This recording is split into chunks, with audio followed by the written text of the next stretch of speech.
Alléluia, alléluia, alléluia. Est-ce que tu peux encore acclamer la présence de Dieu, s'il te plaît? Non, je te demande d'acclamer la présence de Dieu. Je ne t'ai pas demandé d'acclamer ton frère ou ta soeur. Merci Seigneur Jésus-Christ. On va rester debout, s'il vous plaît. On va prendre nos Bibles. J'aimerais que la régie m'affiche le livre de Marc au chapitre 16, à partir du verset 17. Marc chapitre 16, verset 17. Avant de pouvoir vous apporter une courte pensée ce matin, est-ce que ce matin tu vas bien? Non, est-ce que tu vas bien? Tu vas bien? Gloire à Dieu, si tu vas bien. Merci Saint-Esprit pour ce moment. Merci pour ta présence qui demeure palpable et tangible en ce lieu. Merci infiniment pour les vies que tu touches ce matin. Merci infiniment pour les mentalités que tu changes. Merci pour les cœurs que tu restaures ce matin. Précieux Saint-Esprit, merci encore pour la grâce que tu nous accordes de pouvoir nous retrouver en ce lieu. Ce n'est pas un acquis, mais c'est une grâce. Alors ce matin, Seigneur, je prie dans ton saint précieux nom. Père, glorifie ton Fils dans la vie de tes enfants ce matin. Glorifie ton Fils, Seigneur, dans leur vie. Que Jésus de Nazareth soit glorifié dans leur vie. Je te recommande encore ces instants. Je te recommande encore ces temps, précieux Saint-Esprit. Si tu dois transformer des vies ce matin, alors transforme des vies. Si tu dois changer des vies ce matin, alors change des vies. Si tu dois restaurer des cœurs, restaurer des vies, alors prends toute la place qui t'est due ce matin. Nous ne sommes rien devant toi ce matin, Esprit de Dieu. Nous ne sommes que des simples vases, de simples serviteurs au service du grand roi. Alors ce matin, Saint-Esprit, prends toute la place qui t'est due en ce lieu. Opère comme tu veux opérer ce matin. Dans le nom de Jésus-Christ. Nous avons ainsi prié. Amen. Amen. Amen, amen, amen. Acclamez quand même la présence de Dieu. Merci Saint-Esprit. Amen. Gloire à Jésus. On va prendre notre Bible, livre de Marc chapitre 16 au verset 17. Marc 16, verset 17. Amen. Voici les miracles qui accompagneront ceux qui auront cru. En mon nom, ils chasseront. Il a dit, voici les miracles qui accompagneront ceux qui auront cru. Deux points, il a dit, en mon nom. Quand il dit en mon nom, on parle de qui ici? Jésus. On parle de Jésus. Ensuite, il dit, en mon nom, continue. Ils chasseront les démons, ils parleront des nouvelles langues, Okay. ils saisiront des serpents. S'ils boivent quelques breuvages mortels, il ne leur fera point de mal. Ils imposeront les mains aux malades et les malades seront guéris. Yes. On va s'arrêter là pour l'instant. J'aime particulièrement ces deux versets. Il dit, voici les miracles qui accompagneront ceux qui auront cru. En mon nom, ils vont chasser les démons. En mon nom, ils vont guérir les malades. En mon nom, ils vont faire ceci. En mon nom, ils vont faire cela. Donc, toute chose dont tu ne peux pas forcément faire des choses en dehors du nom de Jésus-Christ. Premièrement. Il dit en mon nom. En gros, c'est quoi? Qu'est-ce qu'il est en train de dire? Il dit, je vous ai donné quelque chose pour accomplir cela. Je vous ai donné une autorité pour pouvoir chasser les démons. Car pour chasser un démon, il faut une autorité. Pour guérir les malades, il faut une autorité. Pour imposer les mains aux malades afin qu'ils aient la guérison, il faut une. Cette autorité t'a été donnée par Jésus-Christ. Amen. Mais il y a un problème.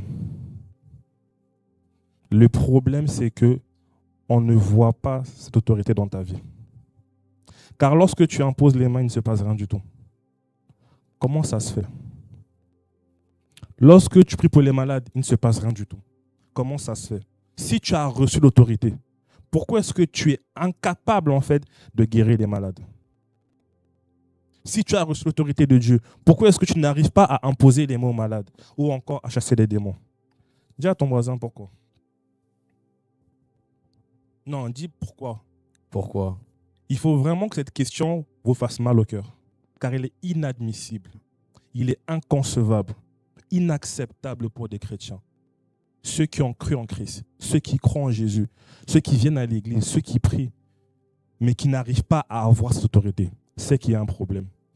Soit vous êtes des hypocrites, soit en fait vous êtes des gens faux. Comment voulez-vous que le monde puisse croire en Christ si vous êtes incapable en fait de manifester ce genre de choses? Ce n'est pas possible. Peut-être parce que la révélation que nous avons, l'autorité est différente.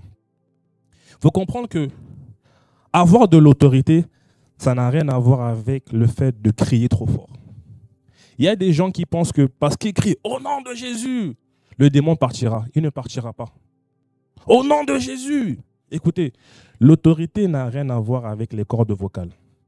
Ça n'a rien à voir avec comment tu cries. Ça n'a rien à voir avec ton mouvement. Écoutez, il y a des gens qui peuvent seulement dire au nom de Jésus-Christ, il se passe de grandes choses. L'autorité ne réside pas dans tes cordes vocales. L'autorité réside dans la relation que tu as avec Jésus. J'ai dit, l'autorité réside dans la relation, dans la connaissance que tu as de Jésus. Amen. Il y a des gens qui vont dire, au nom de Jésus, il ne va rien se passer. Pourtant, ils sont chrétiens. Ils viennent à l'église, ils prient Dieu. Puis il y a d'autres qui vont vraiment dire, au nom de Jésus-Christ, il se passera des choses. Mais pourquoi? Quelle est la différence entre eux et vous? C'est simplement une histoire de connaissance. Histoire d'intimité. Donc la raison pour laquelle nous avons du mal à mettre en œuvre, mettre en pratique ces aspects, c'est uniquement parce que nous ne connaissons pas le Dieu que nous servons. Et c'est dommage. Dans ce cas, alors, pourquoi on vient à l'église? Restons chez nous. Pourquoi on vient servir? Restons chez nous. Soyons comme les païens, ne venons pas à l'église. Pourquoi venir à l'église si nous ne sommes pas capables, en fait, de mettre en évidence, comment dire, de manifester la puissance de Dieu? C'est qu'il y a un problème.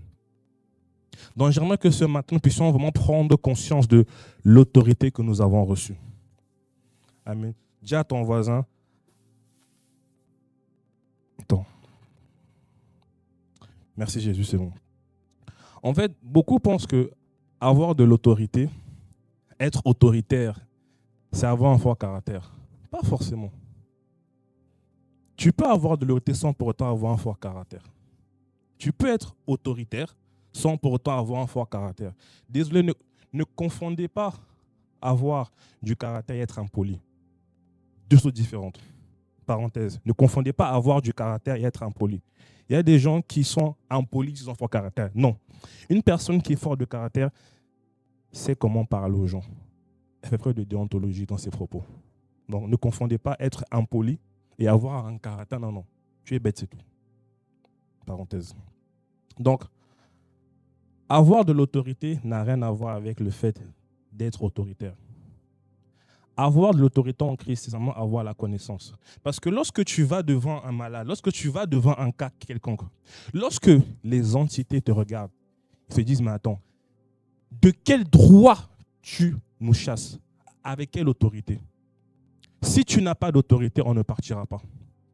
Tu dis, au nom de Jésus-Christ, gloire à Dieu, les fils de Xéva l'ont fait. Tu peux dire, au nom de Jésus, sors. Le démon te dit, mais ok. La puissance ne réside pas dans le nom de Jésus. La puissance réside dans la révélation que tu as du nom de Jésus. Je dis, la puissance ne réside pas dans le nom de Jésus. Ça, c'est un mensonge. Mais plutôt dans la révélation que toi, tu as du nom de Jésus. Parce que tout le monde peut dire au nom de Jésus, il ne se passe rien du tout. Donc, quelle est la révélation que tu as du nom de Jésus? Quelle est la révélation que tu as du nom de Jésus? Dis à ton voisin, quelle est la révélation que tu as de Jésus? Quelle est la révélation de... Non, dis plus fort, on dirait qu'il est un peu... Ce matin, il boude un peu. Quelle est la révélation que tu as de Jésus? On peut observer une autorité réelle et divine chez un croyant lorsque la vérité de Dieu l'a enflammé. Il brûle pour Dieu. Il est passionné pour Dieu. Il cherche davantage à ressembler à Christ. Écoutez, frères et sœurs, le monde dans lequel nous sommes, tout spirituel, c'est un monde d'autorité. On ne respecte que ceux qui ont l'autorité. Quand tu vas prier pour un cas, pour une situation, tu peux prier pendant 450 heures, faire des jeûnes de 450 jours. Mais si tu n'as pas l'autorité, il ne se passera rien dans ta vie. Tu pries pour un cas pendant des années. Au nom de Jésus, je prie pendant 450 ans. C'est bien, tu pries bien, gloire à Dieu. Mais est-ce que ça marche? Pourquoi? Autorité. Parce que tu penses que l'autorité vient du nom de Jésus. Non! Ce n'est qu'une façade. Il faut avoir la révélation. Parce que dans le monde spirituel, quand il vous regarde, il ne voit pas votre apparence ou encore vos paroles. Il voit simplement la connaissance et la révélation que tu as derrière ce nom. S'il voit que tu n'as pas la révélation, ils ne vont pas t'obéir. Ta pauvreté, tes problèmes, ta maladie, tes circonstances, ne quitteront pas, ne partiront pas de ta vie tant qu'ils ne voient pas qu'il y a une autorité dans la tienne. Écoutez, avoir le nom de Jésus ne veut rien dire. La preuve, tu l'as. Mais est-ce que ta vie change? Réponds oui ou non. Ça ne change pas. Parce que tu penses que c'est bon. J'ai Jésus, c'est bon, je suis chrétien. Non. Prenez du galon. Grandissez un petit peu. Ayez de l'autorité. Ça commence d'abord par la connaissance de Jésus-Christ. Cherchez à connaître Jésus-Christ. Cherchez à connaître ce Dieu. Cherchez à lui ressembler. Cherchez à être comme lui. Parce que vous avez l'autorité. Mais puisque, en fait, les chrétiens ont une autorité en façade. Je suis chrétien, comme autorité, Dieu m'a tout donné. Ok, mais Dieu t'a donné, mais ta vie est bloque. Non, parlons sérieusement. Dieu t'a donné, mais tu es pauvre. Dieu t'a tout donné, mais les démons te terrassent. Il y a un problème. Soit Dieu, c'est un menteur, soit il y a un problème quelque part. Comment se fait-il que toi qui es enfant de Dieu, qui vient à l'église tous les dimanches, qui sert, qui fait jeûne fausse 40, ta vie ne change pas? Non, mon frère, ma soeur, tu perds ton temps. Il y a un problème. Ce n'est pas possible. Parfois, ayez une simple. Tu dis, Seigneur, j'en ai marre, mais trop, c'est trop. Je refuse d'avoir les mêmes cycles. Je refuse d'avoir les mêmes problèmes. Je refuse tous ces cycles qui se répètent. Et je grandis dans ma relation avec Dieu. Je grandis dans ma relation avec Dieu. Amen. Donc, quand on te voit, au-delà de l'apparence, il faut que tu dégages l'autorité de Christ en toi, dans le plan spirituel. Donc, quand tu pries pour une situation, il faut que les démons tremblent. Il faut que les démons tremblent. Parce que tu as l'autorité en toi. Comme je l'ai dit encore, crier au nom de Jésus ne veut pas dire que tu as l'autorité. Non. Tu peux dire au nom de Jésus. Le démon, il part. Des fois, même, tu ne peux rien faire même. Il part. La Bible déclare que lorsque le démon de Gadara a vu Jésus, il a tremblé. Il a tremblé. Toi, un démon te voit, il est comme ça. Il dit, bien comme mon pote. Parce que vous connaissez. Il y a un problème. Je vais encore plus loin même. On nous parle en fait des fils de Xéva. Je finis par là. On dit, ils sont partis devant un démoniaque. Ils ont dit, nous te chassons au nom de Jésus que le Paul prêche. Mais croyez-moi, les fils de Xéva ont pu faire des choses que les chrétiens ne font pas. Par leurs paroles, ils ont pu au moins révéler le démon en la personne. Si vous me suivez ou pas. Le démon s'est manifesté. Mais toi, tu dis au nom de Jésus, il n'y a rien qui se passe. Il y a un problème.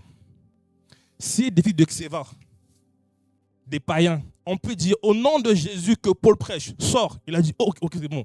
Toi, tu dis au nom de Jésus, il y a rien qui se passe, c'est que, donc, il y a un problème. Il y a un problème. Donc, cherche l'autorité. Sépare l'intimité avec le Seigneur Jésus-Christ. Cherche davantage à savoir qui est ce Jésus que je prêche, que j'annonce. Le dimanche, je viens prier, gloire à Dieu. Je viens adorer, gloire à Dieu. Je suis assis, gloire à Dieu. Je sers, gloire à Dieu. Mais c'est pour quel but en fait? Pour moi, désolé, hein, ça fait mal ça, mais tu ne peux pas passer tout ton temps à l'église sans avoir une vie transformée. C'est qu'il y a un problème. Pour moi, en fait, tu perds ton temps. Non, pour de vrai, tu perds ton temps. Tu ne peux pas venir à l'église.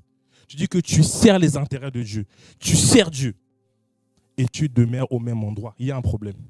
Pour moi, soit, en fait, tu perds ton temps. Soit tu n'aimes pas Jésus, soit tu t'en fous de l'évangile, soit il y a un problème. Mais il faut que tu changes cela. Il faut que tu dis à ton voisin, change cela. Je prie vraiment que là, on tend vers 2025. Qu'à partir de 2025, que tu changes de mentalité. Ne viens pas à l'église comme quelqu'un... Non, il faut que ta vie change. Il faut que ta vie change. Il faut que tu guérisses des malades. Amen. Il faut que tu guérisses des malades. Amen. Il faut que tu mettes en pratique la parole de Dieu. Amen. Il faut que tu dises, ok, ce matin, ok, je prie pour les malades, je sors, je prie, et ils guérissent. Ça va être ça ta soif. Il ne vient pas seulement le dimanche, tu es assis, tu regardes les gens. Alléluia, amen, tu sers, tu rentres. Non, arrêtez ça. Arrêtez ça. Soyez des chrétiens qui ont l'autorité. Amen. Amen. Soyez bénis, que je vous garde.